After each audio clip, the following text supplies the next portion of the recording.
Welcome to this explainer. We're jumping right in today because we're looking at something absolutely critical in the industrial and maintenance world, LOTO, or Lockout/Tagout. Now, I know it's incredibly easy to view LOTO as just another piece of tedious administrative paperwork, right? Just a box to check before you can get to the real work. But here's the thing. Before performing LOTO, remember this. You are not just putting on a padlock. Thousands of serious injuries happen every single year because of that exact box-checking mindset. So today, we're reframing Lockout/Tagout. This isn't paperwork, it's a highly structured, high-stakes, life-saving sequence.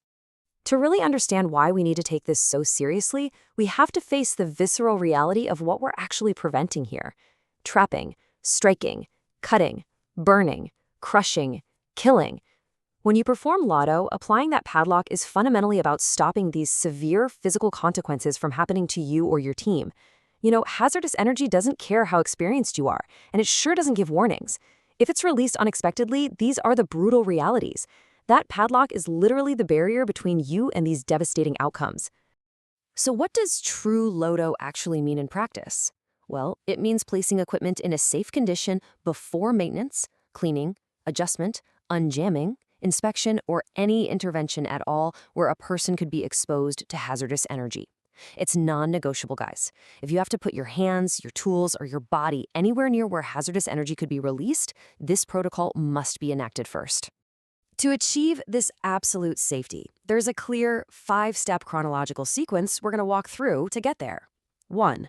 Confirm the task and equipment. 2. Identify all hazardous energy. 3. Physically isolate the equipment. 4. Lock, tag, and control stored energy.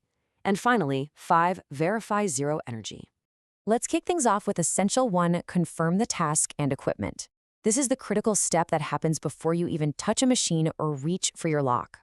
Context is everything. Before touching anything, you have to clearly understand exactly which equipment is going to be worked on and what task is going to be performed. You also need to know who is authorized to perform the LOTO and, vitally, who might be affected. We're talking about operators, maintenance teams, cleaners, contractors, or production teams. And of course, you need the specific LOTO procedure that applies to that exact machine or installation. Why is this absolutely crucial? Because so many accidents start simply because the wrong equipment is locked out, or maybe only part of a line is isolated, or, tragically, production is just completely unaware that someone is working inside the danger zone. The main takeaway here, do not improvise LOTO. Identify the correct equipment, communicate the intervention, and follow the specific procedure. All right, moving right along to Essential 2, identify all hazardous energy. This is where we have to look for the invisible threats lurking inside the machinery.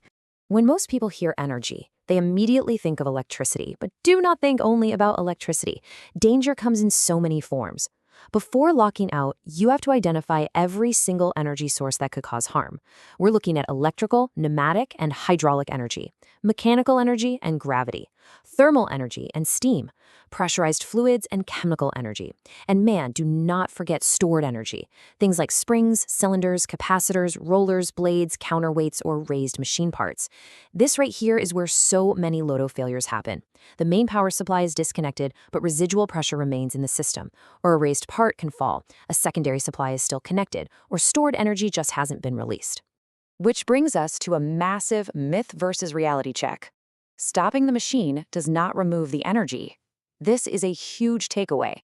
A disconnected main power supply doesn't mean residual pressure can't fire a piston. You must identify every energy source that could move, release pressure, fall, cut, burn, crush, or restart. Now that we've identified the threats, we're on to Essential 3, physically isolate the equipment.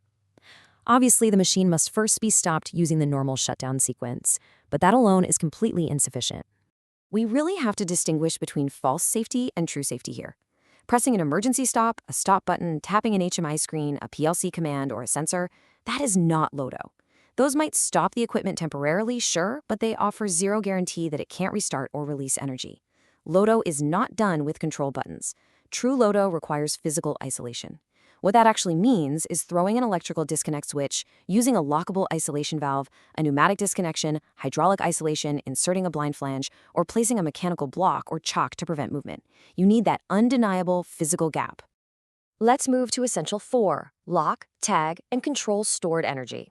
This is the phase where you actually take personal, physical control over the isolated equipment. The basic rule here is just so simple, yet entirely non-negotiable. Step 1, one person. Step 2, one lock. Step 3, one key. Each exposed worker must have real control over their own personal safety. Even if you're doing group work and using a formal group lockout box or system, every single exposed person must still be protected by their own lock. You absolutely never hand over your safety to someone else's padlock. Now, we often say lockout and tagout in the same breath, but a tag does not replace a lock. The tag informs. It clearly shows who applied it, which equipment is locked out, why it's locked out, the date and time, and the contact person. The lock, on the other hand, prevents. It physically stops the re-energization of the equipment. The tag communicates. The lock is the physical barrier keeping you alive. But remember what we said earlier about stored energy? Applying the lock is only half of this step. After isolation and locking, any stored or residual energy that was already trapped inside the system has to be eliminated or controlled.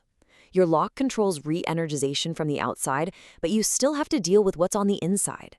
That means you bleed off pressure, discharge those capacitors, drain fluids and vent lines, block raised parts, chuck moving elements, and secure any rollers, blades, cylinders, or counterweights. And finally, we reach Essential 5, verify absolute zero energy. This is the final and, quite frankly, the most vital step before your intervention actually begins. You've probably heard phrases like this on the floor. I think there is no pressure, or the operator told me it is stopped. Maybe even, it's been switched off. I want you to hear those phrases with a heavy dose of caution, because relying on assumptions or hearsay, that is exactly how fatal accidents happen. You must verify it. Work does not start because it looks safe. Looking safe is never ever enough. Empirical verification of zero energy is absolutely mandatory. Depending on the type of energy, this verification looks different. You might need to perform a controlled start attempt just to prove the machine won't run. You test for the absence of voltage, you check gauges for zero pressure, and confirm there's absolutely no movement. You check that nothing can fall by gravity, and confirm no steam, fluid, or heat remains. And critically, you make absolutely sure everyone is clear of the danger zone before you do any of these tests. Work starts only after zero energy has been verified beyond a shadow of a doubt. To wrap up this explainer, I want to leave you with a really powerful thought. LOTO is not paperwork. We've seen that the correct procedure relies on physical isolation, personal control, and verified zero energy. So the ultimate question you have to ask yourself every single time you approach a machine is this: are you controlling the energy, or is the energy controlling you? By following these 5 essentials without exception, you guarantee that you are the one in control. Thanks for joining me for this explainer. Keep these essentials top of mind and stay safe out there.